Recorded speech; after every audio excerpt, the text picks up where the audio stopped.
विदेश नीति में कोई किसी का अस्थायी शत्रु और मित्र नहीं होता, बल्कि उसके हित मित्र और शत्रु बनाते हैं।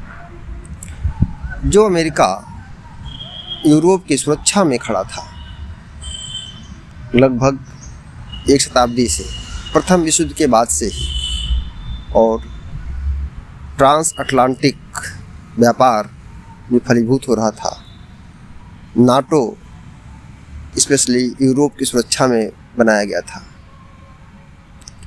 ट्रंप के सत्ता में आने के बाद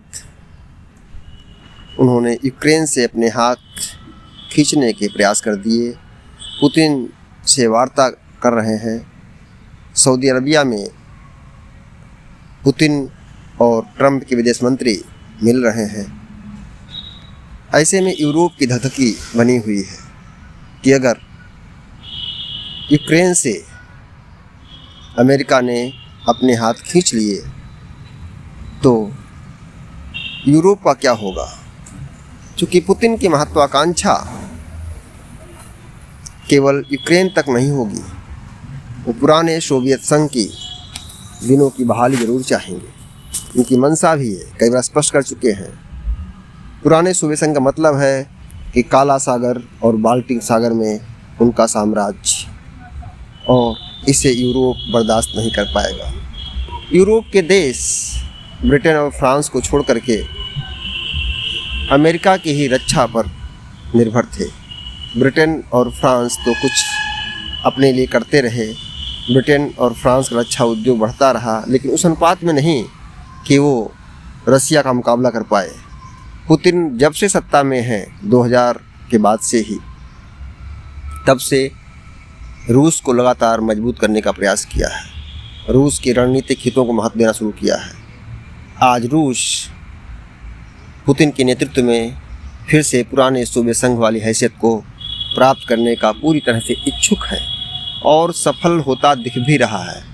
अगर अमेरिका ने यूरोप का साथ छोड़ दिया, नाटो से अपने आप को शिथिल कर लिया, छोड़ा नहीं, तो सोचिए यूरोप का क्या हाल होगा।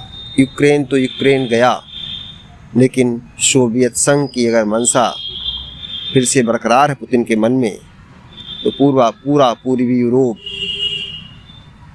स्वीडन फिनलैंड से लेकर के और मोल्दोवा तक, पोलैंड तक, क्या फिर से सोवियत संघ के अधीन होगा, रूस के अधीन होगा?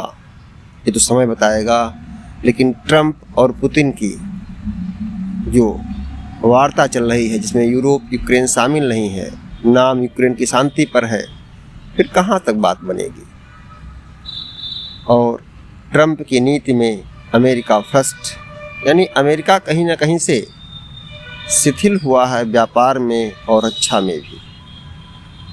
चीन अर्थात ड्रैगन की जो बढ़ती महत्वाकांक्षा है, वो सबसे बड़ा डर है ट्रंप और अमेरिका के मन में, और वो अपने आप को अपने पर केंद्र करना चाहते हैं। लेकिन एक बार अगर पुतिन की महत्वाकांक्षा आगे बढ़ी तो क्या अमेरिका यूरोप को छोड़ देगा? शायद नहीं, वो फिर से लौटेगा और मदद करेगा। लेकिन जो अमेरिका की हैसियत में थोड़ी बहुत गिरावट आ रही है, उसे ट्रंप फिर से रिन्यूअल करना चाहते हैं। यही उनकी महत्वाकांक्षा है कि अमेरिका प्रथम हो और दुनिया चाहे जो हो। इसलिए यूरोप को फिर से मजबूत करना होगा अपने आप को अपनी हैसियत में लाने के लिए। लेकिन बदलती दुनिया में, बहुध्रुवीय दुनिया में, क्या ये दुनिया फिर से दो ध्रुवीय होगी? विचारणीय। नमस्कार साथियों, मीडिया गुरु को लाइक, सब्सक्राइब और शेयर। धन्यवाद आपका।